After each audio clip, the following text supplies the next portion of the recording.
Hello दोस्तों, मैं अनिल कुमार आपको आज पर्सनल लोन के बारे में कुछ ज़रूरी जानकारी देना चाहता हूं। जैसा कि आपको पता है, मैं लोन के ऊपर एक सीरीज़ बना रहा हूं। मैंने एक होम लोन के ऊपर वीडियो बनाया है, बहुत सारे वीडियो होम पे बनाए हैं, प्लॉट लोन के ऊपर बनाए हैं। अब मैं पर्सनल लोन के ऊपर वीडियो बनाने जा रहा हूं। दोस्तों, जानकारी बहुत इन्फॉर्मेटिव होने वाली है, वीडियो को एंड तक ज़रूर देखें।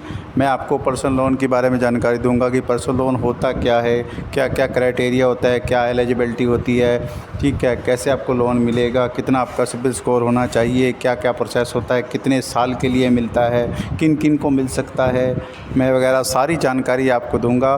ठीक है, वीडियो को एंड तक ज़रूर देखें और चैनल को सब्सक्राइब ज़रूर कीजिए। आप सब्सक्राइब काफ़ी देर में करते हैं दोस्तों, तो पहले सब्सक्राइब कर लीजिएगा। ठीक है, चलिए वीडियो को स्टार्ट करते हैं दोस्तों।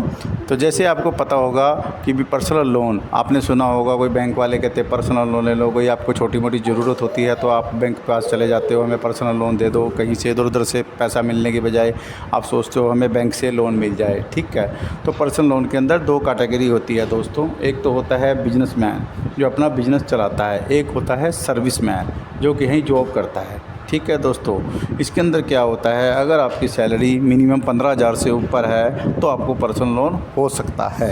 अगर आप किसी प्राइवेट फर्म में भी काम करते हैं या किसी लिमिटेड फर्म में भी काम करते हैं। ठीक है दोस्तों, इसके अलावा अगर कोई बिजनेसमैन है और वो रिटर्न भरता है तो उसका भी लोन हो सकता है, आसानी से उसको भी लोन मिल जाएगा। लोन के लिए जो डॉक्यूमेंट होते हैं दोस्तों, वो डॉक्यूमेंट आप सबको पता होने चाहिए। ठीक है, अब मैं पहले बताता हूँ आपको कि सर्विस मैन अगर कोई जॉब करता है तो उसके लिए क्या क्या डॉक्यूमेंट होते हैं दोस्तों। उसके लिए होता है कि पैन कार्ड, आधार कार्ड और 6 महीने की या 3 महीने कम से कम स्टेटमेंट हो, उसके बाद सैलरी स्लिप हो। ठीक है, और जहाँ पे वो रह रहा है वहाँ का उसके पास कोई प्रूफ होना चाहिए, प्रेजेंट एड्रेस का। चाहे वो रेंट पे रह रहा हो तो वहाँ का प्रूफ होना चाहिए, रेंट एग्रीमेंट। अगर अपना मकान है तो उसका बिजली का बिल लगेगा दोस्तों साथ में, या कोई ऐसा प्रॉपर्टी प्रूफ जो एज़ पर हर 3 या 6 महीने बाद आता है। जैसे कोई यूटिलिटी बिल होता है, पानी का, बिजली का, गैस का, कोई भी यानी ऐसी कोई डॉक्यूमेंट होता है जिस पे सर्विस आती जाती होगी सरकारी। ठीक है दोस्तों, और इसके अलावा जब हम बात करते हैं बिजनेसमैन की, तो बिजनेसमैन तो आपको पता है कि बिजनेस में फैक्ट्री लगा रखी होगी, कोई दुकान कर रखी होगी, कुछ भी उसका व्यवसाय होगा तो उसका तो एड्रेस पता ही होता है, भाई यहाँ पे वो काम करता है, अपनी फैक्ट्री है, उसकी ऑफिस है। ठीक है, उसका घर चेक होएगा, फैक्ट्री चेक होएगी, दुकान चेक होएगी, जहाँ पे वो रहता है बैंक वाला आएगा, सब कुछ चेक करेगा, रिटर्न चेक करेगा, क्या बैलेंस शीट है, कितना कमाता है, क्या बचा रहा है साल का, क्या घाटा है, क्या बिज़नेस में प्रॉफिट होता है उसको दोस्तों, कितनी उसकी कमाई है। बैंक ये देखता है कि आपकी कमाई कितनी है, उस हिसाब से आपको लोन प्रोवाइड कराता है। कई बार क्या होता है कि आप सोचते हैं कि कमा तो आप 2 या 3 लाख रुपए रहे हो महीने साल के, ठीक है, और आप सोचो हम 2 या 3 लाख का ही लोन ले लें, तो उसमें ज़रूरी नहीं है आपको इतने का लोन मिले दोस्तों। आपको मिनिमम तो कम से कम 50,000 या 70,000 लाख रुपये तक का लोन मिल सकता है, इसके अलावा लोन नहीं मिल सकता आपको। जितनी आपकी इनकम है, ठीक है, उसका आपको तीसरा हिस्से का ही लोन मिलता है दोस्तों, क्योंकि बैंक देखता है आपको खर्चे भी देखने हैं, पढ़ाई लिखाई के बच्चे के खर्चे देखने हैं, मकान की किस्त भरनी है, कोई आपने पुराना कोई लोन चल रहा हो, कोई और भी खर्चे होते हैं दोस्तों। बैंक आपके सारे खर्चे निकालने के बाद ही देखता है भी इतने बचा के इतने की किस्त निकाल के दे सकता है बैंक को। ठीक है, तो बैंक इस चीज़ को कैलकुलेट कर लेता है। इसके अलावा बैंक काफ़ी सारे डॉक्यूमेंट और भी मांगता है दोस्तों, एज़ पर रिक्वायरमेंट। जैसी आपकी फ़ाइल लगती है धीरे धीरे वो पेपर मांगना स्टार्ट कर देते हैं। कोई पेपर कमज़ोर होता है, खाली पैन कार्ड, आधार कार्ड, स्टेटमेंट लेके आप चले जाओ कि हमें उस पर लोन दे दो, तो बैंक उस पर लोन नहीं देता दोस्तों। कुछ बैंकों के क्राइटेरिया अलग अलग भी हो सकते हैं। अच्छा, अब बात करते हैं हम लास्ट में आकर के कि आपका सिबिल स्कोर क्या होता है दोस्तों। ठीक है, इसमें सबसे बड़ी बात आपका सिबिल स्कोर मैटर करता है कि सिबिल स्कोर क्या है क्या नहीं आपका। जैसा आपका सिबिल स्कोर होता है दोस्तों, वैसा आपको लोन हो जाता है और उसके लिए एलिजिबिलिटी बन जाती है आपकी। अगर आपको हमारा स्कोर 600 500 कुछ है तो इसमें स्कोर को मैटर नहीं करता, उसको बैंक रिजेक्ट कर देता है दोस्तों। कम से कम आपके पास 700 प्लस स्कोर होना चाहिए, सिबिल स्कोर कम से कम। ठीक है, मैं ये काम करता हूँ personal loan, home loan, business loan का, तो हमें पता है दोस्तों कि क्या सिबिल स्कोर चाहिए और सिबिल स्कोर को कैसे इम्प्रूव किया जाता है, हमें वो भी आता है। अगर आपका सिबिल स्कोर डाउन है तो हम उसमें बता देंगे आपका सिबिल स्कोर कैसे अप होगा, कैसे हाई होगा। ठीक है, कैसे आप उसको धीरे धीरे मेंटेन कर सकते हो अगर किसी कारण से वो डाउन भी हो चुका है। ठीक है, तो आपको लोन के लिए एलिजिबिलिटी हम करा देंगे। ठीक है, और लोन भी हम आपका करा के दे सकते हैं। अगर आपके बस का नहीं है तो कोई डॉक्यूमेंट में आपकी कमी है या कोई प्रॉब्लम है तो आप हमसे कंसल्ट कर सकते हैं। मैं और मेरी टीम आपकी पूरी हेल्प करेगी, चाहे आपका पर्सनल लोन हो, बिजनेस लोन हो, ठीक है, चाहे हाउसिंग लोन हो, हम आपको लोन प्रोवाइड करा के दे सकते हैं।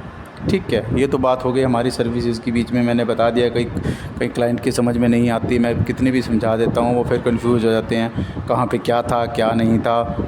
ठीक है, वो गलत जगह फ़ाइल लगा देते हैं, लोन उनका रिजेक्ट हो जाता है, उल्टा सिबिल की क्योरी में नाम चढ़ जाता है कि इसकी फ़ाइल रिजेक्ट हो चुकी है, फ़लाँ बैंक से, यहाँ से उसका लोन हुआ था, नहीं हुआ था, रिजेक्ट हो गया था।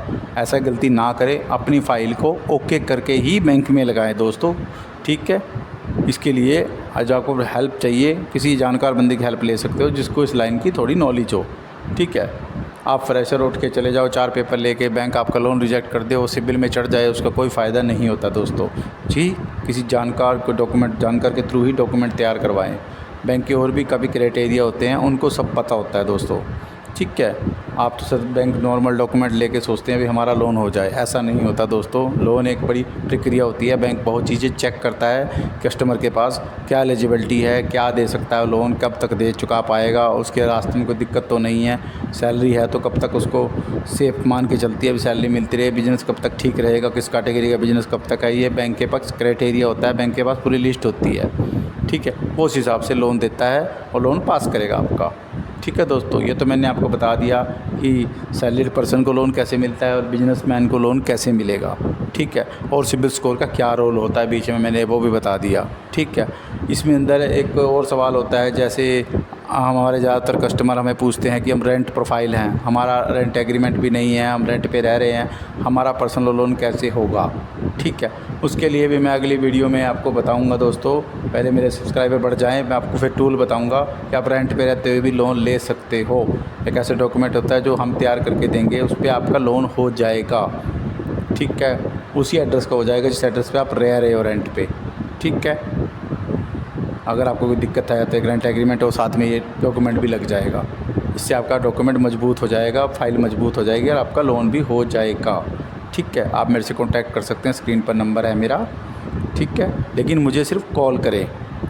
आजकल क्या हो रहा है कि वीडियो कॉल करने लग गए हैं कस्टमर, सीधा आज के हमारे व्यूअर जो भी हैं बात करना चाहते हैं वो सीधा वीडियो कॉल लेने पसंद करते हैं। कई बार हम नहीं होते अवेलेबल या कहीं बाहर गए होते हैं दोस्तों, आप कॉल करें तो बेहतर होगा। ठीक है, कॉल हम अटेंड भी कर सकते हैं, आपकी क्वेरी भी हल कर सकते हैं। व्हाट्सएप पे क्या होता है, कई बार या कोई वीडियो कॉल पे क्लियरिटी नहीं आती, आवाज़ समझ में नहीं आती, हमारी बात आप तक नहीं पहुंचती, आपकी बात हम तक नहीं पहुंचती, इसलिए बेहतर है कि आप उसको कॉल करें, ठीक रहोगे। ठीक है, तो ये मैंने आपको जानकारी दी है पर्सनल लोन की। ठीक है, और बिजनेस लोन की। बिजनेस लोन भी नॉर्मल होता है, आपको पता ही है, उसके लिए भी मैं इस वीडियो लेके आऊँगा, उसका वीडियो मैं कल या परसों तक आपके पास लेके आऊँगा। बिजनेस लोन व्यापारियों के लिए कैसे होता है, आसान से आसान स्टेप मैं आपको समझाऊँगा। ठीक है, ये मैंने आपको पर्सनल लोन बताया है सैलरीड और बिजनेसमैन पर्सनों के लिए।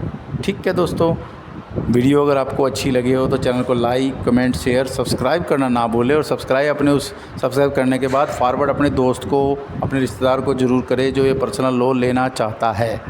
ठीक है, उसको काफ़ी मदद मिल जाएगी आपकी वजह से। ठीक है, किसी का भला हो जाएगा। और चैनल को सब्सक्राइब करना ना भूलें। ठीक है, ओके।